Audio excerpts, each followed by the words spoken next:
Jason, I want to take us bit by bit. First, let me see if I can take us through kind of a TikTok on what happened. We all found out Saturday. The president was here in West Palm, and all of this was conducted here at Mar-a-Lago.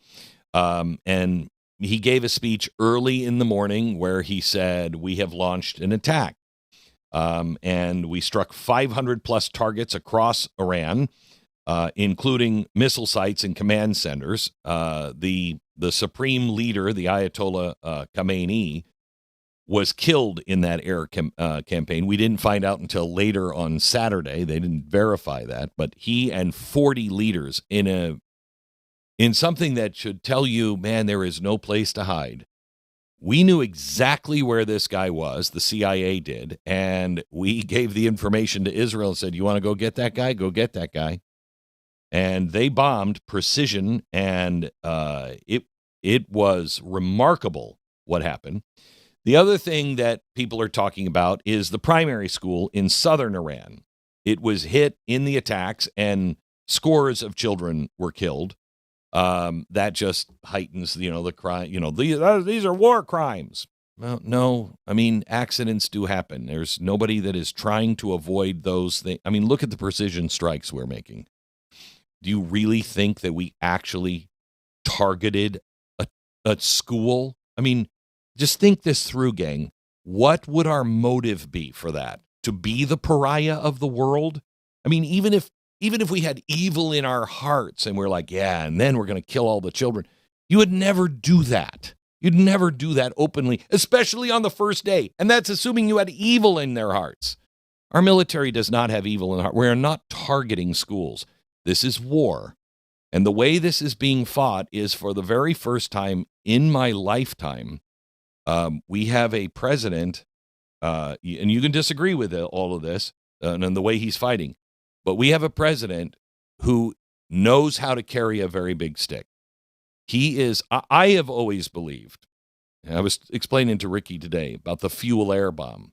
Fuel air bomb is one of the most devastating things we have. It sprays a mist of fuel over the battlefield, okay? And then it's lit on fire. And what that does, if you're standing on the battlefield, you look up suddenly and the whole sky is on fire. But what that does is it takes the oxygen literally out of the lungs of every soldier on the battlefield. So you suffocate and then burn to death, okay? And I have always felt, that's such a horrible thing, but I have always felt that metaphorically, that's the way you have to fight war. If you're going to fight war, there is no such thing as a fair fight. You want to make it as unfair and lopsided as possible. If you're going to do it, overwhelm. And the fastest way to get through war is to have every person on the planet go, take the air out of their lungs. Oh my gosh, don't ever mess with them. That's how you keep the peace. But you don't keep the peace by intentionally killing children in schoolhouses. So that's pretty much what happened on Saturday. You want to give me some color and play-by-play here on this, Jason? Yes, we know. So as everyone knows, we've been watching this military buildup for quite a while now. And just to get some context on some of that military buildup, producer Matt, throw this up super quick for everyone to see. This is a breakdown that was done of all the military hardware that was put in theater. It's absolutely insane when you consider. By the way, if you're just listening, we'll try to describe it on radio, but today is the day you should have Torch, glennbeck.com/torch, because we're going to be showing you a lot of stuff that is a little overwhelming when you see it. All right, go ahead. And to put that even more context, producer Matt, throw this map up there. This shows the firepower of that entire arsenal in terms of missiles, combat aircraft. It is significant, more than we've seen in a very, very long time. And to say that, Jason, is one thing. Do you have, because I don't think we saw this in Iraq, did we?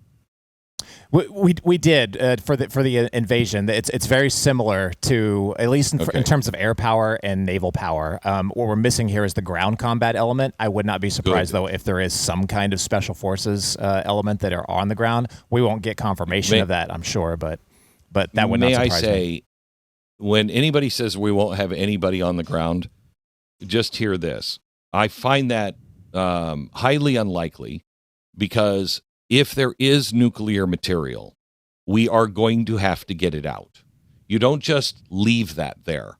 If there is nuclear material, if there are any kind of missile material that is left, we will have to send ground troops in just to secure it and to get it out of there. Not necessarily to fight, but to secure the nuclear facilities. And hopefully, if there are any centrifuges left, to secure all of those and either destroy them or get them out. Go ahead. There's also the matter of just how air-to-ground combat works. Usually, and we saw this the last time when Israel and the United States struck the nuclear targets a few months ago, they had Israeli special forces on the ground picking targets out. I would assume there's something similar to that, but we also, Glenn, I don't know how much time. Do you have a 12-hour radio show today? There's also the idea of what happens to a lot of these radicals as they try to flee out of the area. My guess is they're probably going to go to Iraq, and that's a whole nother discussion of what happens in the fallout. Iraq could become the next Iran. I mean, this is why anybody who was definitively saying, this is the greatest thing ever, or definitively saying, this is the worst thing ever, they're fools. Do not listen to them. This could be really, really good. This could be really, really bad. What you have to ask is, do you trust the person who is in command of this? For me, and I'll explain this later, I happen to believe the president has earned my trust that he is not a forever war guy. He knows how to handle the military in a very effective way and use it quickly, deadly, and get the hell out of there, which is the way I want our military to be used. So I'll get into this later, but he has bought the credibility, at least from me. You, maybe not you, but I think you should look at that. That's what you should be looking at. Does the president have credibility enough? Has he bought enough credibility to at least for you to say, I'm not in the Situation Room. I don't know all of the information, but I trust this guy has the best intention. If you believe that, then you have to just let go of the outcome for a little while at least and say, let him do his job. We hired him to do this job. He, to me, has proven he can do this job, and it's a much bigger picture.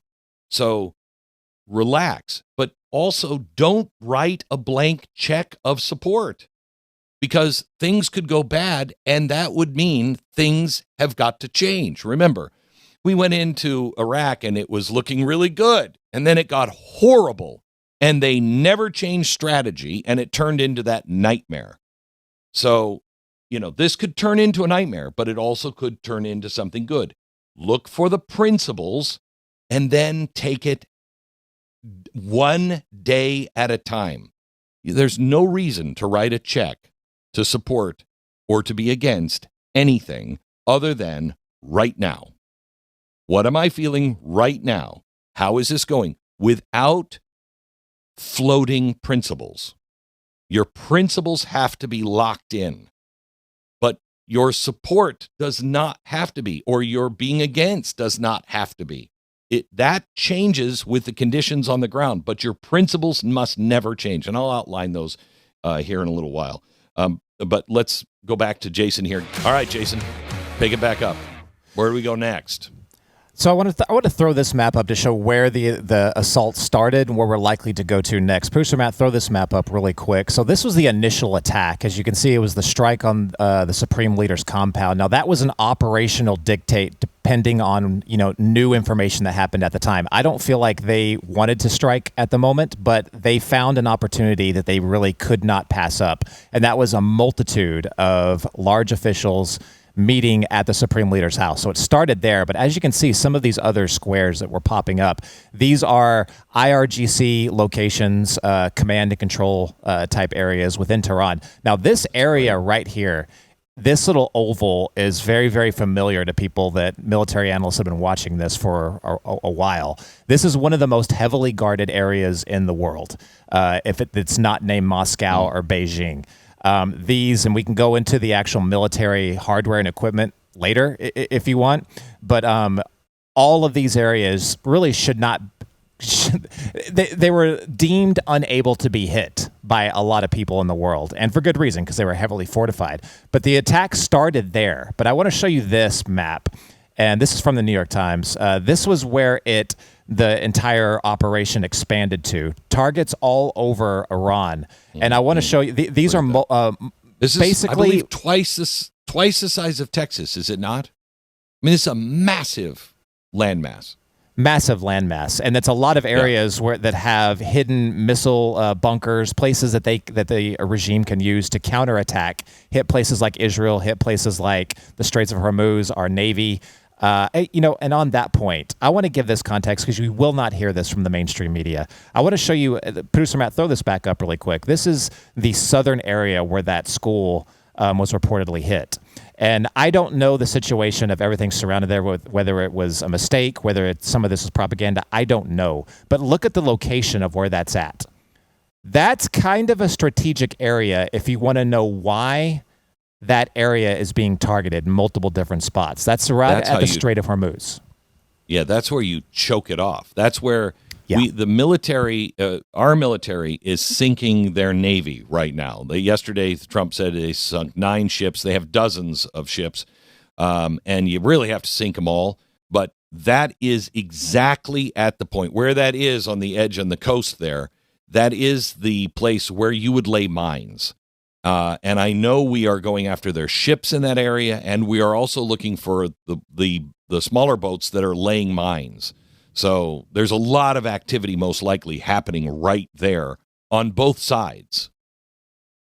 100%. And where the operation is right now is the United States and Israel are attempting to gain air superiority over the entire battle space. They're also trying to attempt to knock out their ability to respond to other countries within the Middle East, to Israel, or to our bases. So that is going to happen for a while. I would say at least 1 to 2 weeks. I do not think you will see any ground element. And when I say ground element, I mean protesters out in the streets that are starting to take over and rebel against the Iranian regime. Although we did see some of that this weekend.